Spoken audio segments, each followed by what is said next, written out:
Bien, pues volvemos de nuevo al capítulo leído en el Evangelio de Lucas, en el capítulo 23, y vamos a leer pues un versículo, el versículo 46. Lucas capítulo 23 y el versículo 46, diciendo así la palabra del Señor. Entonces Jesús, clamando a gran voz, dijo: Padre, en tus manos encomiendo mi espíritu. Y habiendo dicho esto, expiró. Amén. El Señor bendiga su santa palabra. En los tiempos de la Reforma, en el siglo XVI, XVII, etc., los mártires cristianos de la Reforma, reformados, pues solían ir a la hoguera o al cadalso con cantos de los salmos en la boca, cantando salmos.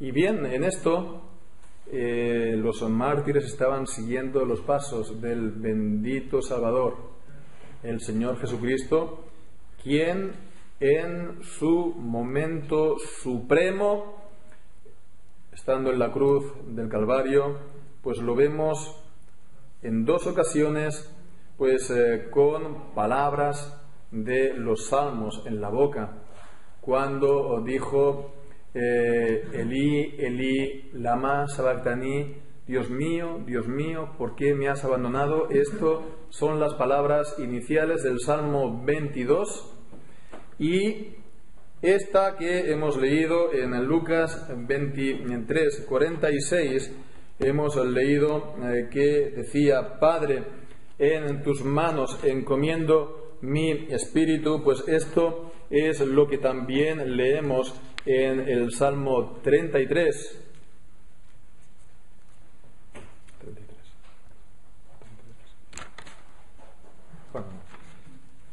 31 será. El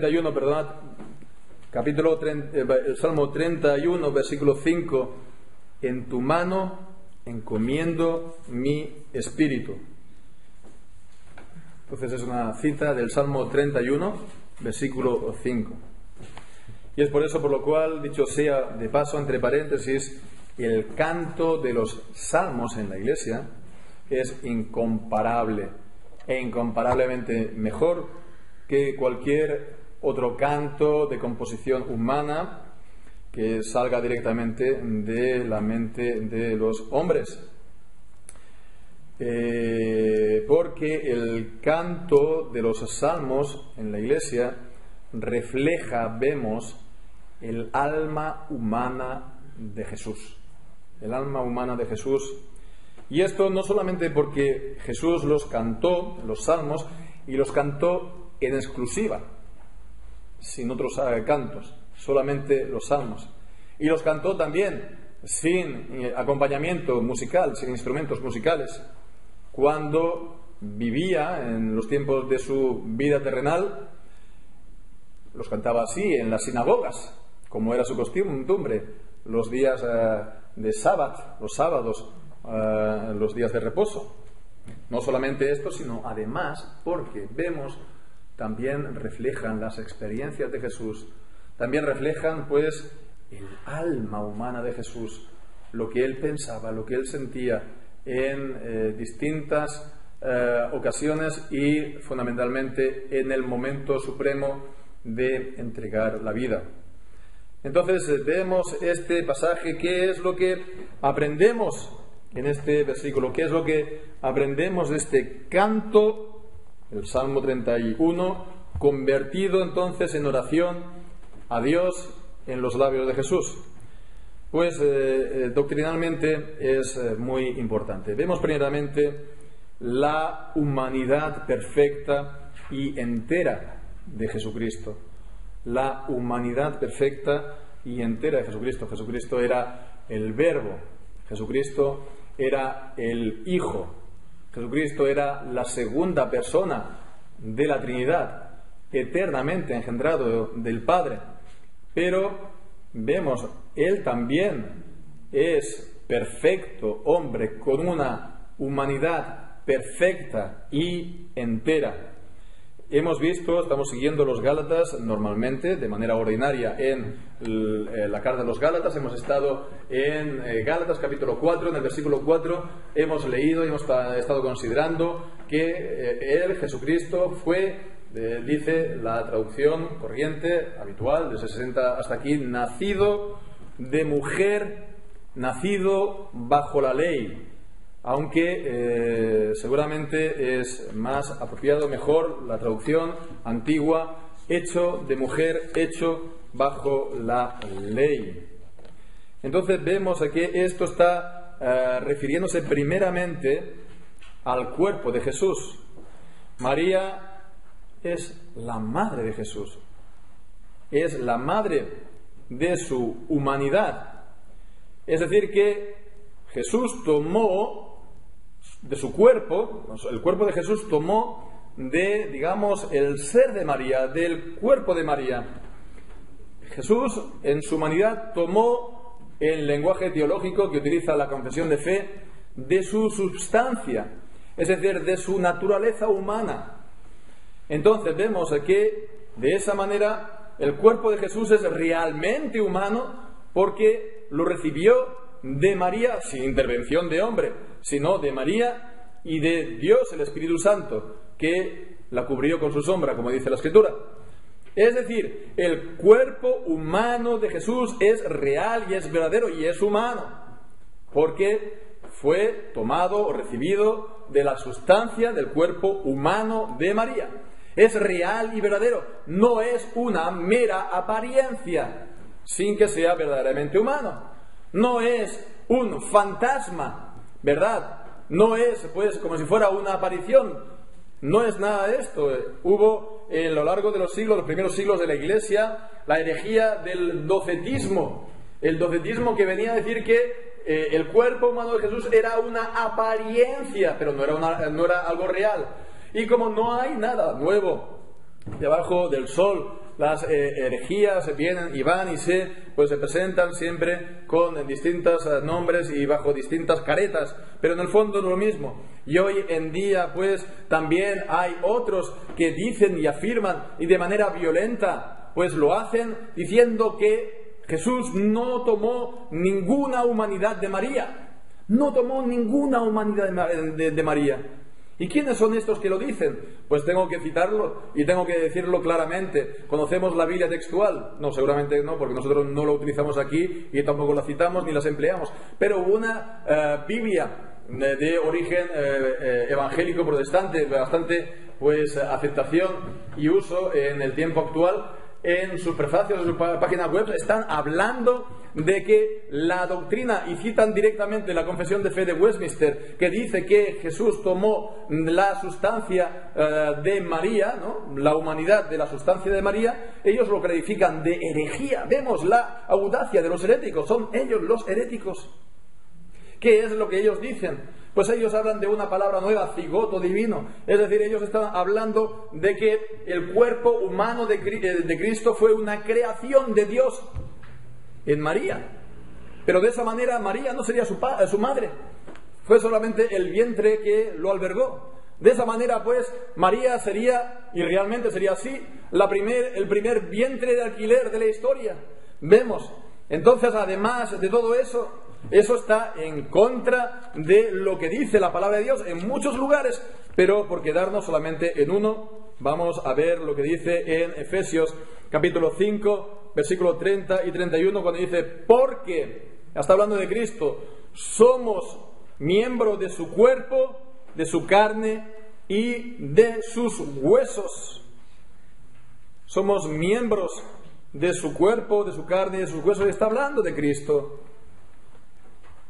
Entonces vemos que eso es así porque el cuerpo, la carne, los huesos de Jesucristo son verdaderamente humanos. No es que nosotros nos hayamos divinizado, no, nos hayamos convertido en nuevas creaciones divinas. De esa manera no.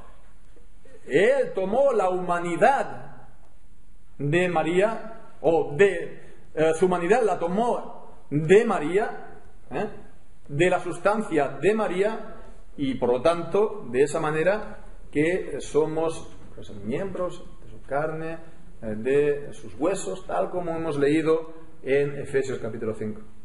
Vemos la unidad tan grande que tenemos con Cristo, que nos dice en 1 Corintios 6, todo el que se une al Señor, un espíritu es con Él. Pero también vemos que esa unidad tiene que ver con nuestros cuerpos, que son templo, morada del Espíritu, siendo Jesucristo en los días de su vida terrenal también un cuerpo humano como nosotros. Bien, pues entonces vemos que la humanidad entera y perfecta de Jesucristo tiene que ver con el cuerpo primeramente, a pesar de lo que algunos pues niegan, pero es así en la Escritura. Pero principalmente en este pasaje está centrándose en el espíritu, en el alma humana de Jesús. Ambos, la palabra espíritu y la palabra alma, se refieren a lo mismo. El espíritu y el alma no son dos cosas distintas en la Escritura. No tenemos tiempo para entrar en esto ni para demostrarlo, pero se podría demostrar bien claramente que el espíritu y el alma están refiriéndose a la parte inmaterial e invisible del hombre. Lo que vemos del hombre es su cuerpo material, ¿no? Su parte material, su cuerpo, por lo tanto, es lo que vemos. No vemos, por lo tanto, su espíritu, pero su espíritu también está, pues, en él, forma parte también de su ser. Es el espíritu o el alma humana su ser más íntimo y su ser esencial. Es lo que le da su identidad. Es lo que define quién es su persona, es su persona. Y el espíritu, entonces, en el hombre es el que tiene las acciones, actividades mentales, de raciocinio, de voluntad. El espíritu es lo que piensa, es lo que ve, es lo que comprende en el hombre, es lo que desea, lo que lo impulsa, lo que anhela y por lo tanto lo que decide. Es la parte también que ora a Dios, que adora a Dios, y de esta manera, por lo tanto, pues el Espíritu de Jesús es lo que tenía todas estas funciones. También las ejercía en él, en un sentido humano. Si bien es cierto que este sentido, esta mente humana o este espíritu humano de Jesús estaba íntimamente también unido a la divinidad de Jesucristo, a su persona divina, el Logos de Dios, el Verbo de Dios, que es de infinito conocimiento, de infinito saber, es la segunda persona de la bendita Trinidad. Pero vemos que esa unión no vació la humanidad de Jesús. Esa unión no fue una especie de posesión, sino que Jesucristo, la humanidad de Jesucristo, guardaba todavía sus propiedades, como se dice en el lenguaje teológico, sus características, sus funciones. Y es por eso, por lo tanto, que leemos en los Evangelios que Él crecía en sabiduría, es decir, en conocimiento. Jesucristo, humanamente hablando, cuando nació no sabía hablar, tuvo que aprender a hablar. Y tuvo que, seguramente, pues por supuesto, aprender también, pues, cosas en su niñez, ¿verdad? Y le tuvieron que enseñar como a un niño, porque era verdaderamente un niño. Al mismo tiempo, era verdadero Dios. Esto es un misterio maravilloso que no vamos a poder nosotros comprender plenamente, por supuesto, como tantos otros misterios que están revelados en la palabra de Dios, pero no están revelados para que los comprendamos, sino para que adoremos a Dios por ellos, creyéndolos por la fe. Entonces vemos que este es la parte inmaterial, el alma, el espíritu del hombre, el principio de la vida del hombre. ¿Cuándo es? El principio de la vida es cuando se forma un cuerpo humano creado pues por Dios, es Dios quien lo crea, ¿verdad? Es Dios quien da la vida a todo hombre, pero también vemos que el cuerpo humano lo recibe de la unión del hombre y de la mujer. Entonces el cuerpo del nuevo ser humano lo recibe del padre y de la madre, y este cuerpo se une a un espíritu también creado por Dios. Un espíritu también creado por Dios. Es un espíritu nuevo. No es un derivado, digamos, o una parte del espíritu de la mujer, del padre y de la madre. Es una nueva realidad, es un nuevo espíritu creado por Dios, aunque también, por supuesto, de igual manera que recibe la herencia en el cuerpo, tendrá parecidos, también recibirá algún tipo de herencia del padre y de la madre, pero es una nueva creación de Dios. Entonces el cuerpo y el espíritu todo junto es la persona, y entonces ese es el inicio de la vida. Y entonces, ¿cuándo se da esto? Pues en el mismo momento de la concepción. Y eso ocurrió entonces en el mismo momento en el que María concibió del Espíritu Santo. Y eso es lo mismo también para todos los hombres. Para todos los hombres la nueva vida se da cuando se da esa unión entre el cuerpo y el espíritu, en la concepción. Por eso es lo que hace que el aborto sea una tan gran aberración. Considerar que un cuerpo de un bebé de 1 mes o 2 meses no es un ser humano porque no es plenamente adulto, un bebé recién nacido tampoco lo es, y es un ser humano. Entonces vemos, eso es una aberración, pero también la experimentación con embriones humanos ya concebidos de poco tiempo, que está aquí en España practicándose desde hace años sin problemas. Esto es una de las aberraciones más que nos dejó el antiguo fatídico presidente del gobierno Zapatero, del cual estamos ahora recibiendo los frutos, los juicios a la nación que estamos viendo. No es más que los juicios del Señor por todas las aberraciones que Él introdujo, esta entre otras, que se ha pasado muy de puntillas, que no se ha denunciado, pero está ahí. Evidentemente no es aquí solamente, en otros países, ¿verdad? Y se hacen también experimentaciones con embriones humanos, e incluso se le ponen a los embriones humanos células de animales, en fin, aberraciones, auténticas aberraciones, por no respetar la santidad de la vida en el cuerpo y en alma, en cuerpo y en espíritu. Por lo tanto, vemos que al decir en tus manos encomiendo mi espíritu, está diciendo pues entonces Jesús al Padre, en el momento supremo cuando estaba en la cruz del Calvario: Padre, en tus manos encomiendo mi vida, encomiendo mi ser, encomiendo mi persona, encomiendo en definitiva quién soy yo, mi vida. El Hijo de Dios, Él fue hecho de María, hecho hombre, Él hecho bajo la ley, se puso bajo la ley precisamente para hacer esto, para esta hora suprema. Bien, pues esto en cuanto a la palabra espíritu, lo que podemos estar considerando acerca de ella. Podemos ahora pasar a considerar la palabra encomendar. En tus manos encomiendo mi espíritu. Si buscamos en el diccionario de la Real Academia, el significado de encomendar es encargar a uno que haga alguna cosa o que cuide de ella, ¿no?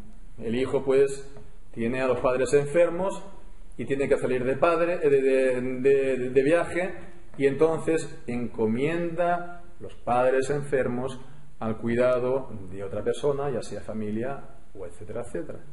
O alguien tiene una gran joya en su casa, de igual manera se tiene que ir de viaje, y entonces los encomienda, ¿verdad?, a una caja fuerte, ¿verdad?, para que nadie venga y los robe. En este caso no es una persona, pero también, ¿no?, los está encomendando a la seguridad de un establecimiento. Bien, de esta manera vemos que es confiar se le confía a otra persona, a la institución, pues el cuidado de una persona o de algo valioso. Bien, pues esto es así, pero también es útil, puede serlo, tener presente que en el griego original la palabra es simplemente poner, depositar. En tus manos pongo mi espíritu. Deposito mi espíritu o entrego. Poner. En tus manos pongo mi espíritu. Es decir, Jesucristo ponía en las manos de su Padre el espíritu humano que Él había recibido también de Él. Y de esa manera estaba entregando y poniendo su vida en sus manos. Y esto, por lo tanto, transmite también un par de ideas, como mínimo. Primeramente, la idea de la seguridad. Si pone Jesucristo su vida en las manos de su Padre, la vida de Jesucristo está segura para siempre. Como dice el Evangelio de Juan, capítulo 10 y versículos 27 al 29, acerca de los creyentes, las ovejas, los corderos de Jesucristo, es el contexto. Pues ahí dice en capítulo 10, versículo 27 al 29, mis ovejas oyen mi voz y yo las conozco y me siguen y yo les doy vida eterna y no perecerán jamás, ni nadie las arrebatará de mi mano. Mi Padre que me las dio, mayor que todos es, y nadie las puede arrebatar de la mano de mi Padre. Si Jesucristo pone su vida en las manos del Padre, significa que nadie puede arrebatar la vida, el Espíritu de Cristo de las manos del Padre. El Espíritu de Jesucristo está para siempre seguro en las manos del Padre. Han sido entregados por sí mismo a su cuidado y protección. Bien, pues eso por un lado, y también por otra parte es que de igual manera que si el inicio de la vida es cuando se da esa unión del cuerpo con el espíritu, la salida del cuerpo para ponerlo en las manos del Padre significa que es el fin de una vida en la tierra. Es el fin, por lo tanto, de una vida de una persona, es decir, la muerte. Es la muerte, la separación de esta parte inmaterial que no vemos, el espíritu, de la material que vemos, el cuerpo. Y entonces, por lo tanto, vemos que al poner el espíritu en las manos del Padre significa que el alma, el espíritu humano, permanece después de la muerte. Y es también algo que en el mismo Evangelio de Lucas Jesucristo dijo, no es algo solamente suyo, sino que también lo dijo al que estaba crucificado al lado de él, que le dijo que de cierto te digo que hoy estarás conmigo en el paraíso, en el versículo 43. Cuando él le dijo, el ladrón crucificado, Señor, acuérdate de mí cuando vengas en tu reino, él respondió, de cierto te digo que hoy estarás conmigo en el paraíso. Bien, pues entonces vemos que de esa manera el alma humana, el espíritu, por lo tanto, no se elimina, ni cae en un estado de estar dormido, ¿no? ¿Verdad? De estar pues ausente hasta la resurrección, si eres de los justos, y si no, pues serás eliminado. Esto es también un error importante que también se ha perdurado a lo largo de los siglos, y hay grupos y sectas que así lo mantienen. Entonces el espíritu, el cuerpo, permanece después de la muerte, y Jesucristo lo puso en manos de su Padre. Entonces, ¿qué podemos en definitiva concluir de este acto de poner todas las cosas en las manos del Padre, de encomendar el espíritu, el alma en Él? Pues vemos que de esta manera, primeramente, Jesucristo estaba entregando su vida al Padre. El poner el Espíritu en las manos del Padre era entregar su vida, su vida. De hecho, la palabra alma en la Escritura muchas veces también se traduce por vida, es un sinónimo de vida. Y al entregarlo, entonces, de esa manera, lo hace voluntariamente. Jesucristo no estuvo forzado a morir. Él pudo haber sido librado antes de cuando fue apresado. Dijo que podía enviar 12 legiones de ángeles para ser librado. Él pudo haber sido librado en esa misma hora de la cruz por el poder de Dios, por los ángeles. Él no estaba, digamos, era impotente y no podía hacer otra cosa. Él voluntariamente lo hizo de su propia voluntad, valga la redundancia.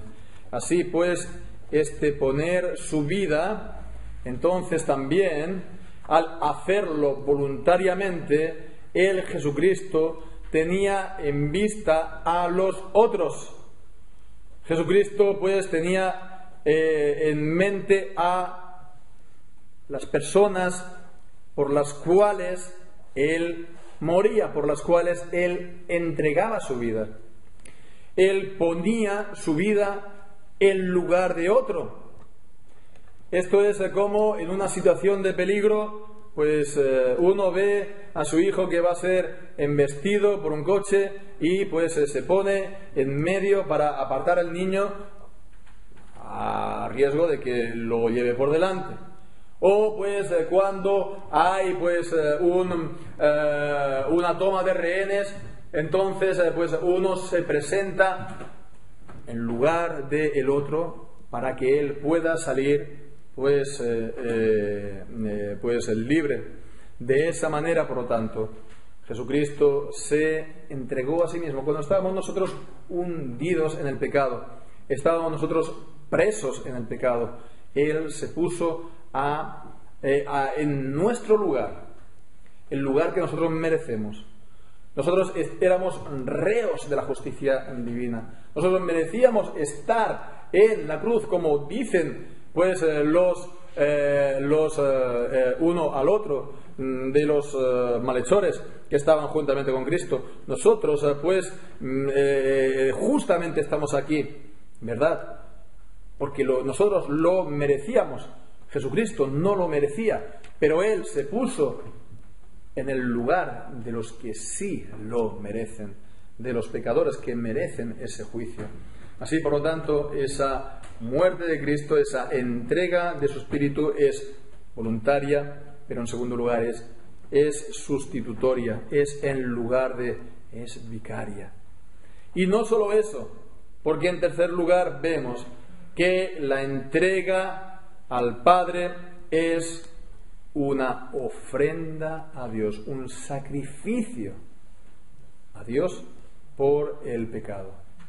En Romanos 6 se nos dice que la paga del pecado es la muerte. Y en Hebreos 9 se nos dice que sin derramamiento de sangre no hay remisión, es decir, no hay perdón. La muerte es el precio, es el veredicto del pecado, pero también tiene que haber muerte para que haya perdón. Era absolutamente necesario por la justicia de Dios. La justicia de Dios que no pasa por alto el pecado sin más, que demanda el justo castigo que merecen los pecados. Así, por lo tanto, vemos la muerte que es la separación del cuerpo y del espíritu, ¿no? Jesucristo, al poner su espíritu en las manos de Dios, por lo tanto, estaba pagando la paga del pecado, estaba dando su vida. Y esto es lo que leemos en Isaías 53, es lo que ya estaba profetizado en el Antiguo Testamento, en Isaías 53, en el versículo 10, cuando allí leemos, dice con todo esto Jehová quiso quebrantarlo, sujetándolo a padecimiento, cuando haya puesto su vida en expiación por el pecado, verá linaje, vivirá por largos días, y la voluntad de Jehová será en su mano prosperada. Cuando haya puesto su vida en expiación, cuando haya puesto su espíritu, su vida en expiación, sustitutorio por los pecados de otros, entonces él verá larga vida. Así pues vemos, es una ofrenda, un sacrificio que demandaba la justicia de Dios para el pecado de los pecadores, y él lo ofreció siendo una víctima inocente. Él lo ofreció voluntariamente, de manera que es un sacrificio acepto a Dios, es un sacrificio agradable a Dios, es un olor fragante a Dios, porque era una víctima inocente, absolutamente inocente, que se entregaba voluntariamente por amor al Padre y por amor también a su pueblo. Así pues vemos aquí no solo esto, sino por último el significado de esta entrega del Espíritu de Jesucristo es también que pasa Él de esta manera y paga el precio para comprar a su pueblo. Paga el precio para comprar. La palabra redención en la Biblia básicamente significa esto: comprar. Compró a su pueblo, lo redimió. Y esto es lo que nos dice la palabra de Dios en Primera de Pedro capítulo 2, que somos redimidos no con cosas corruptibles como oro u plata, sino con la sangre preciosa de Jesucristo. Su sangre, es decir, su vida. Su sangre, es decir, el símbolo de su vida, de su espíritu, como hemos estado viendo, es el pago para poderlos comprar a los pecadores para Dios. Y es un pago que no se paga al diablo, ¿verdad?, sino que se paga y se presenta a Dios. Por eso, pues, la sangre, la vida de Jesucristo es de tan gran precio. Primera de Pedro, la sangre preciosa de Jesucristo, está hablando de su precio, de su valor, de su estima, que es de un infinito valor, de un valor que no se puede ser contado ni mesurado por los hombres, que en su valor podría pues borrar todos los pecados de todos los hombres, porque es el valor de la vida del Hijo de Dios. Pero no lo hace esto así. ¿Por qué? Pues porque no es la voluntad del Padre. No fue la voluntad del Padre que Jesucristo diera su vida de infinito valor por todos y cada uno de los hombres, sino por algunos, sino por su pueblo. Es lo que dice la palabra de Dios en Mateo capítulo 22, versículo 28.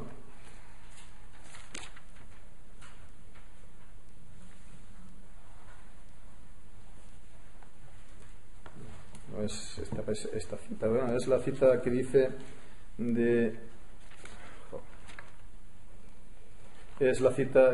de que Jesucristo no vino a ser servido, sino a servir y dar su vida en rescate de muchos. Sí, perdón, ¿ves? Es el Salmo 20. Mateo capítulo 20, versículo 28, como el Hijo del Hombre no vino para ser servido, sino para servir y para dar su vida en rescate por muchos, es decir, por su pueblo. Esto significa que el Padre Jesucristo dio su vida en rescate al Padre por personas en concreto, personas con nombres y con apellidos, personas con cara y con ojos, personas con vidas y con pecados en particular, personas como tú y como yo, que estábamos muertos en pecados, pero que por la misericordia y por la gracia de Dios hemos venido a la fe en Jesucristo. Él vino a entregar su vida por ellos, por muchos. ¿Y qué podemos entonces decir finalmente en conclusión a todo esto? Pues en primer lugar vemos que de esta manera Jesucristo, al entregarse al Padre, aquí como en otros lugares, pero también aquí nos está entregando, nos está dando a nosotros como creyentes un patrón, un modelo para que nosotros lo sigamos. Cuando dice Romanos en el capítulo 12 y versículo 1, Romanos 12:1, hermanos, os ruego por las misericordias de Dios que presentéis vuestros cuerpos en sacrificio vivo, santos, agradable a Dios, que es vuestro culto racional.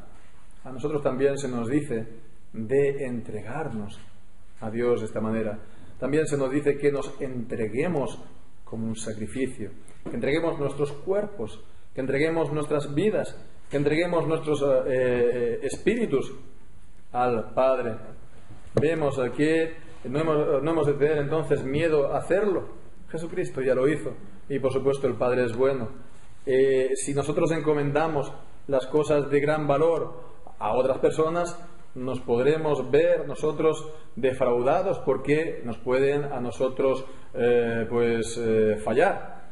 Si lo encomendamos a la seguridad de una caja fuerte, puede venir el ladrón a robárnoslo, pero estar en las manos de Dios. Nadie va a arrebatarnos de las manos de Dios porque Él es fiel y todo lo que Él dice se cumplirá. Entonces hemos de hacerlo porque Él nos lo pide y por su amor fiel e infalible. Pero con todo lo importante que es esto, el uso principal para nosotros es para confirmarnos en nuestra fe en nuestro Señor Jesucristo, en nuestra fe del valor de su sacrificio, no el nuestro, de su sacrificio por nosotros, tal como hemos estado viendo anteriormente. Fijémonos, qué maravilla. Cristo pone su vida, su espíritu, su vida en las manos de su Padre y lo hace por muchos, por personas en concreto. De manera, por lo tanto, que al hacerlo pone en las manos del Padre esos nombres, esas personas, aquellos por los que Él muere y aquellos que serán llamados por el Espíritu Santo eficazmente a la comunión con Él. Y al estar en la comunión con Él, estarán unidos con Él. Y como dice entonces su palabra, como hemos visto en Efesios, serán miembros de su cuerpo, de su carne y de sus huesos. Y como dice también, por lo tanto, en 1 Corintios 6, el que se une al Señor, un espíritu es con Él. Un espíritu es con Él. Y esto nos habla también, por lo tanto, de esta unión que tenemos los creyentes con Cristo. La entrega del Espíritu de Cristo al Padre es también de esta manera la entrega de todos los creyentes en las manos firmes de su Padre, para que Él los salve y para que una vez para que cuando los llame los guarde seguros en sus manos. ¿No es esto maravilloso? Resucitados entonces espiritualmente, habiendo pasado de muerte a vida, entonces de esa manera se hace segura su salvación. Son sellados en las manos del Padre, como aquellos por los cuales Él murió, sellados, porque su salvación es segura. Y entonces estamos de esa manera unidos con Cristo, de una manera que nada ni nadie nos podrá separar de Él, ni la muerte, ni la vida, ni ángeles, ni principados, ni potestades, ni lo presente, ni lo porvenir, ni ninguna cosa otra creada nos podrá separar del amor de Dios que es en Cristo Jesús. Gloria a Dios por toda su gran misericordia y gracia y su gran amor en Jesucristo.